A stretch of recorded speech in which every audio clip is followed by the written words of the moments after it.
Good morning, Trump's family. Welcome back to my channel. Have a good day, everyone, and God bless you.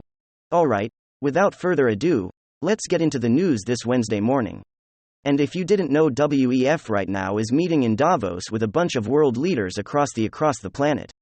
And of course, a lot of corporate leaders and some local leaders as well that are they're getting their marching orders from Klaus Wolves and others. Well, Elon Musk didn't care about it too much. He said he mocked them. Instead, he mocked WEF. He mocked Klaus Schwab and their efforts in order to control the world. You know, there's a lot of things that I don't agree with Elon Musk, and I'm still not sold on everything that he's trying to sell. However, his efforts in public right now in order to try to bring a more open dialogue to the internet is admirable, and I know he has taken lots of risks by doing so. So he has not made many friends of these little control freaks and people who are meeting right now in Davos. So kudos to Elon for deciding to go ahead and mark these individuals publicly. Big kudos, right? So let's kind of dive into what we have here coming to us via the Gateway Pundit. And it says this: Elon Musk mucks the World Economic Forum master the future doesn't sound autonomous at all. That turns out to miss right. Of course, Musk is going after all the right people. He took to Twitter to mock the World Economic Forum and headed to Davos Summit.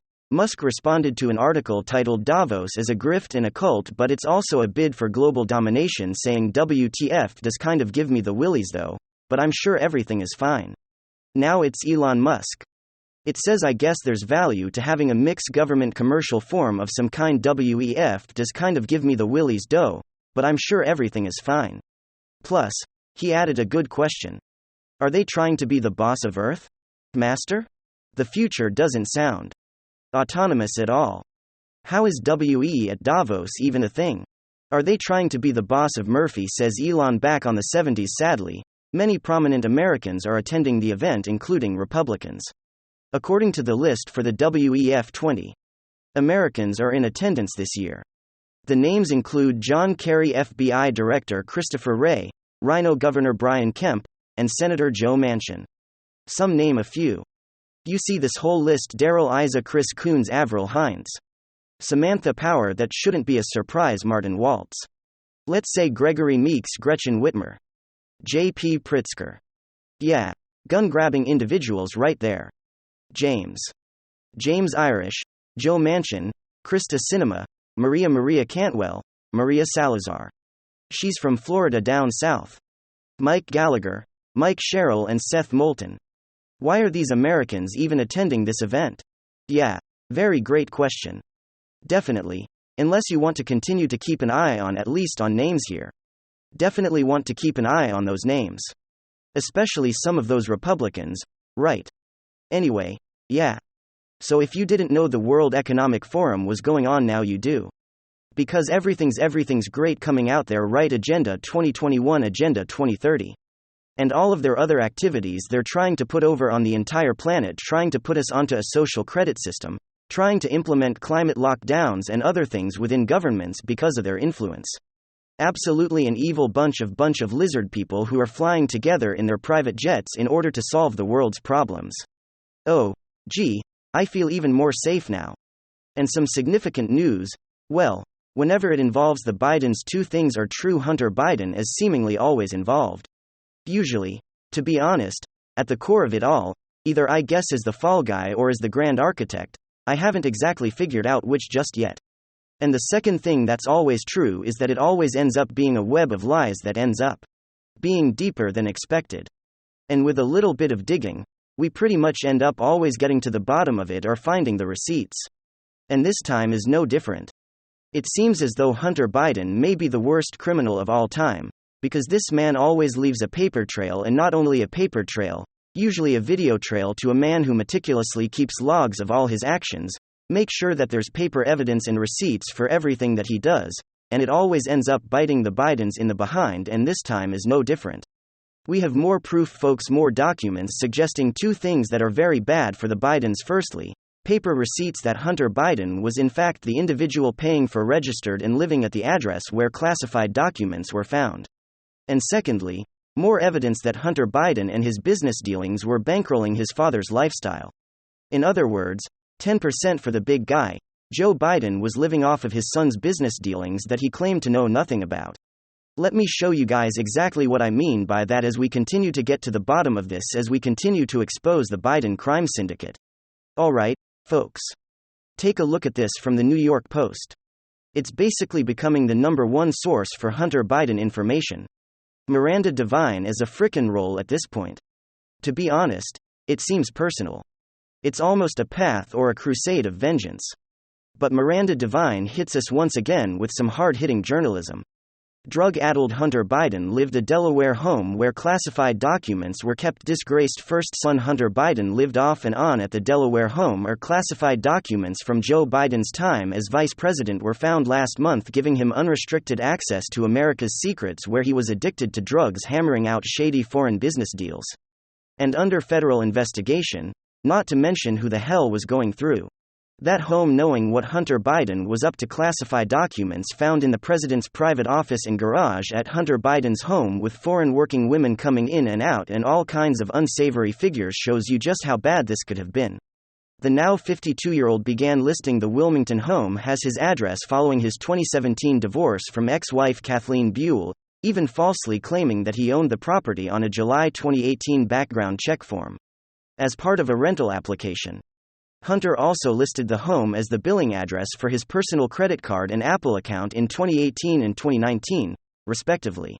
Fox News Digital reported Friday, after reviewing emails from his abandoned laptop during the same period, that our first son was in the grip of a crack cocaine addiction costing thousands of dollars. At one point in August 2018, Hunter was recorded begging his sister-in-law turned lover Haley Biden to let him use his credit card points to pay for a stay in rehab. Another former girlfriend of Hunter's, Zoe Keston, testified to the grand jury in February of last year that the couple stayed for a month in 2018 at the notorious Chateau Marmont Hotel in Los Angeles, where the younger Biden wrote in his 2021 memoir that he learned how to cook crack before being blacklisted from the property over complaints tied to his drug use. Hunter also frequented prostitutes during this time, dropping more than $30,000 on sex workers between November 2018 and March 2019 alone, making him a possible target for blackmail. On Thursday, President Biden confirmed that sensitive papers had been found in the locked garage of the home, where he also keeps his vintage 1976 Corvette Stingray. And here's where it gets real messy because of this document right over here. It's an apply check background screening request. Now, this document, a lot of people are seeing all kinds of different things. It's honestly hard to tell exactly what's going on here. But Hunter Biden is listing his current address in Wilmington, Delaware as the location where those documents were found. Then below it also says current residence with the company name, move-in date and move-out date, where he writes a monthly rent to $49,910 a month over $500,000 a year in rent. Now, I'm not sure if that's for the next home or if that's the rent that they're currently paying in Wilmington, Delaware. But what people are suggesting here is that Hunter Biden was actually paying for the home that Joe Biden was living in, or that Hunter Biden was living there and sharing the home with this father, depending on their schedules. But what's really weird is the sheer number, $50,000 a month in rent in Wilmington. Doing a little bit of digging, the most expensive rent that I could find in a similar area is around $5,000 a month. Now, that home isn't exactly to the same standard, but just because Joe Biden's home is a little bit nicer doesn't justify paying 10 times the amount in rent. The market in Wilmington, Delaware does not justify a $50,000 a month rent. First thing that comes to mind as this money laundering brings us back to old text messages from Hunter Biden's laptop. We all remember this famous quote, "Now don't wait." This was a text from Hunter Biden to his daughter. "But don't worry, I'm like pup, I won't make you give me half of your salary." Was this one of the methods that Hunter Biden was funneling $500,000 to his father, possibly in this rental agreement scam? The question I'm asking myself is now, who owns that home? Is that Joe Biden's home and Hunter Biden's renting it from his own father, paying 10 times the market rate and funneling the millions of dollars that he's collecting overseas straight into his dad's company? What holding companies and trusts this Joe Biden own? Who owns that property? How deep does this rabbit hole go? Everything about the Bidens is shady. There's some sort of scheme here. There's so much compiling evidence. 10% for the big guy giving half of my salary to my father, frankly and unjustifiable. $50,000 rent among classified documents now found at the location. which was Hunter Biden's listed address not only on his driver's license, but other services as well. The whole thing stinks to the high heavens. And this is once again where that House GOP has to make a move and make a move fast. Thankfully enough, Kentucky Representative James Comer is on the task. House Republicans demand access to visitor logs from Biden's Delaware home to determine who may have been able to access classified documents found there. Let me tell you, I doubt that there's logs, but it doesn't take an Einstein, it doesn't take a genius to immediately understand that a whole load of unsavory individuals connected to Hunter Biden would have passed through that residence in the simple fact that conclusion is here. Joe Biden committed a crime. And even worse than that, he put the country's national security at risk. They claim that Donald Trump put the country at risk for holding documents that the National Archives knew that he was in possession of, that he consulted with to make sure that those documents were locked away properly following the right security protocols that put the country at risk supposedly. Oh, and let's not forget this, a great little flashback tweet from Andra Don't Walk Run Productions. The New York Times posted an article in December of 2022 about how easily accessible classified documents may have been to the thousands of guests who visited Mar-a-Lago. They even did a 3D rendering showing the proximity of the ballroom to Donald Trump's private residence in the room where the documents were securely kept, and outraged. They said 1000's party near secret files in Mar-a-Lago, even though the buildings are completely separate, and those documents were under lock and key in a private separate residence.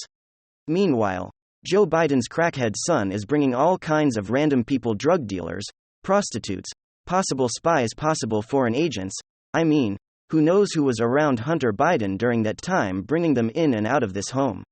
Where classified documents are just laying places, just in the garage, in Biden's office, probably in the kitchen.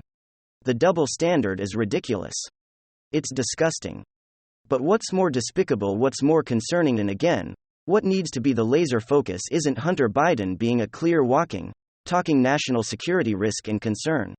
It's Joe Biden's involvement, Joe Biden's blind eye, and now the possibility that Joe Biden was being paid off with money that his son was making through his corrupt influence peddling schemes. $500,000 a year, over that, much more than that, actually closer to $600,000 a year in rent in a market where the most expensive home that I saw it, like I said, was $5,000 or $6,000 a month, 10 times the rent.